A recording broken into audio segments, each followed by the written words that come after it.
বন্ধুরা, আজকের এই ভিডিওতে ভগবান শ্রীকৃষ্ণের বলা এমন দুটি সময়ের কথা উল্লেখ করতে চলেছি, যে দুটি সময় যদি ভগবানের কাছে প্রার্থনা করা হয় তাহলে সাথে সাথে ভগবান সেই প্রার্থনা শোনেন এবং সাহায্য করেন।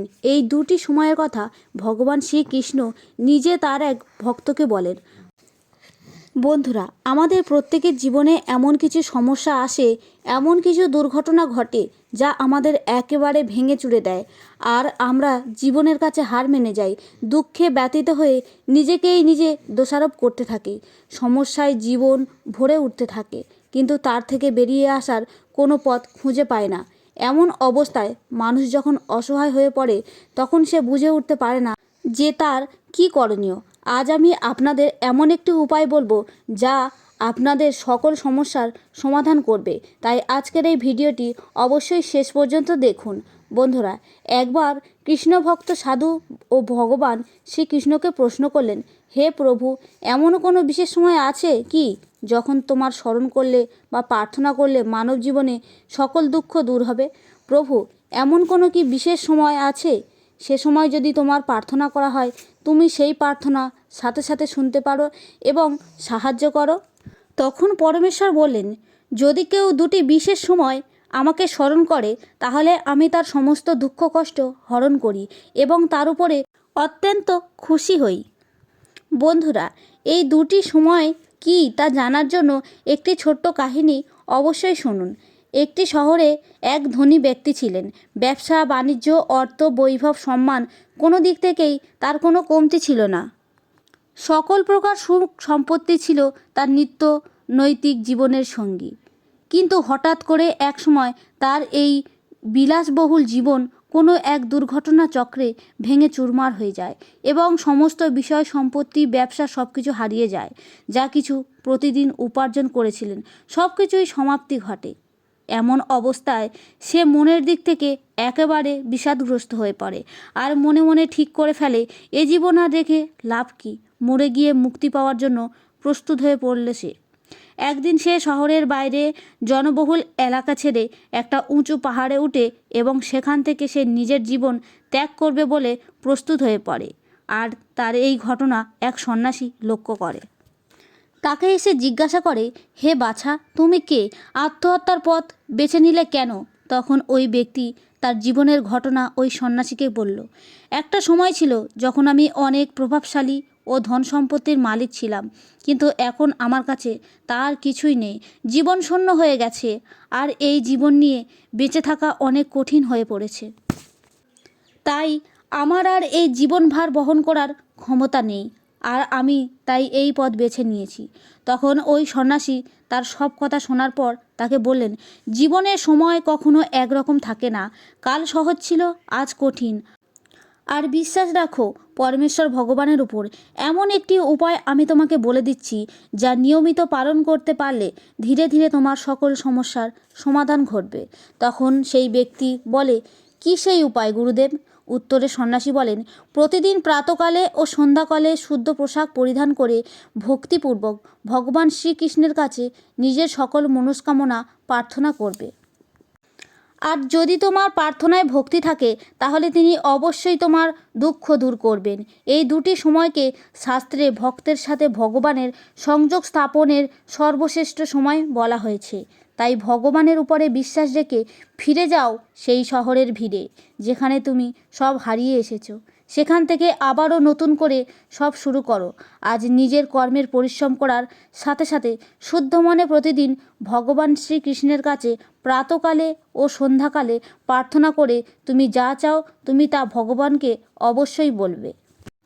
কারণ কেবল তিনিই তোমার এই দুঃখ থেকে দূর করতে পারে, তোমাকে উদ্ধার করতে পারেন। তখনই সন্ন্যাসীর কথা শুনে সমস্ত হারিয়ে ফেলে মানুষটি আবার নতুন করে বাঁচার স্বপ্ন দেখার ও বাণিজ্য শুরু করার সাহস পেল। সে শহরে ফিরে গিয়ে নতুন করে আবার সব কিছু শুরু করলো। সে নিয়মিত শুদ্ধ পোশাক পরে প্রাতকালে ও সন্ধ্যাকালে ভক্তির সাথে ভগবান শ্রীকৃষ্ণের কাছে প্রার্থনা করে নিজের সকল মনস্কামনার কথা বলতে লাগলেন। আর নিজের পরিশ্রমী শ্রীকৃষ্ণের আশীর্বাদ তাকে কিছু সময়ের মধ্যেই আবার ধনবান করে তুলল। বন্ধুরা, ভগবত পুরাণ অনুসারে প্রাতকাল ও সন্ধ্যাকালে ভগবান শ্রীকৃষ্ণের পূজা করার জন্য পদ্মাসন ও সুখাসন বিশেষ উপযোগী। পূজা শুরু করার পূর্বে ভগবান শ্রীকৃষ্ণের নাম জপ করে মনে ভক্তি সঞ্চয় করে একাগ্রতার সঙ্গে পূজা করে ভগবানের কাছে প্রার্থনা জানাবেন। সময় ও পরিস্থিতি যতই খারাপ হোক না কেন তা একসময় ঠিক বদলাবে।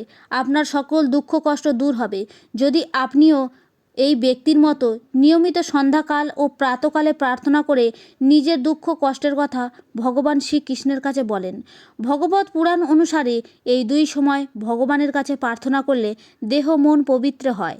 এই সময় ভগবানের আরাধনা করে যদি কোনো ব্যক্তি পরিবারের কল্যাণ কামনা করে তাহলে সেই পরিবার সর্বদা সুখদায়ী হয়। স্ত্রীরা যদি এই দুই সময় ভগবানের আরাধনা করে তাহলে দাম্পত্য জীবনে সকল সমস্যা দূর হয়। পরিবারের কেউ যদি অসুস্থ থাকে তাহলে তার দ্রুত সুস্থতার জন্য এই দুটি সময় ভগবানের কাছে প্রার্থনা করলে সেই ব্যক্তির রোগ মুক্তি ঘটে। শাস্ত্রে বলা আছে, প্রভুর প্রতি অতি বিশ্বাস হলো কঠিন সময়ের সবচেয়ে বড় শক্তি। পরম করুণাময় ভগবান শ্রীকৃষ্ণের আস্থা সকল সমস্যার সমাধান ঘটাতে পারে। তাই আমাদের জীবনে যে কোনো সমস্যা আসে আমাদের পরীক্ষা নেওয়ার জন্য, তখন আমাদের কর্ম করে যাওয়ার সঙ্গে সঙ্গে ভক্তির সঙ্গে প্রাতকালে ও সন্ধ্যাকালে ভগবান শ্রীকৃষ্ণের কাছে শুদ্ধ মনে প্রার্থনা করা উচিত। ভগবত পুরাণ অনুসারে এই দুটি সময় ভগবানের কাছে প্রার্থনা করলে তিনি ভক্তের সকল মনস্কামনা পূর্ণ করে। এবার কিছু অনুপ্রেরণামূলক উক্তি শুনে নেওয়া যাক। লোকজনের অনেক ভিড় ছিল, জীবনে তাদের স্বার্থ ফুরিয়ে গেছে, তারা এক এক করে জীবন থেকে বেরিয়ে গেছে।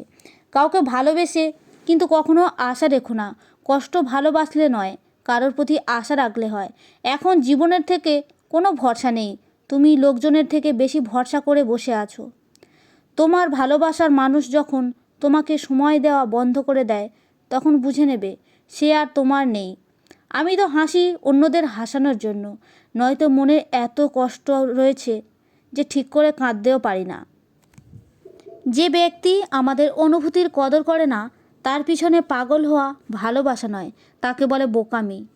উন্নতি এতটাই হয়েছে যে হাজার হাজার মাইল দূরে বসে থাকা লোকজনেদের আমরা দেখতে পারি, তাদের কথা শুনতে পারি, কিন্তু আমরা এতটাই নির্লজ্জ হয়েছি যে আমাদের পাশে বসে থাকা লোকজনের কষ্ট না আমরা দেখতে পারি আর না আমরা অনুভব করতে পারি। যখন বেছে নেওয়ার মতো কোনো বিকল্প থাকে না তখন ছেড়ে দেওয়াটাও একটা বিকল্পই হয়। ভালোবাসা আর ভোটের সময় যা প্রতিজ্ঞা করা হয় তাকে নিজের স্বার্থ পূরণ করা বলে। তুমি কারোর কাছে সহজলভ্য হয়ে যেও না, তাহলে লোকজন তোমাকে সস্তা মনে করে নেবে। যদি আমার সহ্য করার মতো ক্ষমতা না থাকতো তাহলে তোমারও কিছু বলার মতো সাহস থাকতো না।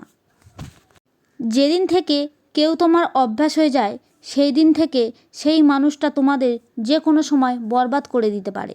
যেমন করে ফুটন্ত জলের কোনো ছায়া দেখতে পাওয়া যায় না, ঠিক সেইভাবে অস্থির মন নিয়ে কোনো সমস্যার সমাধান হয় না।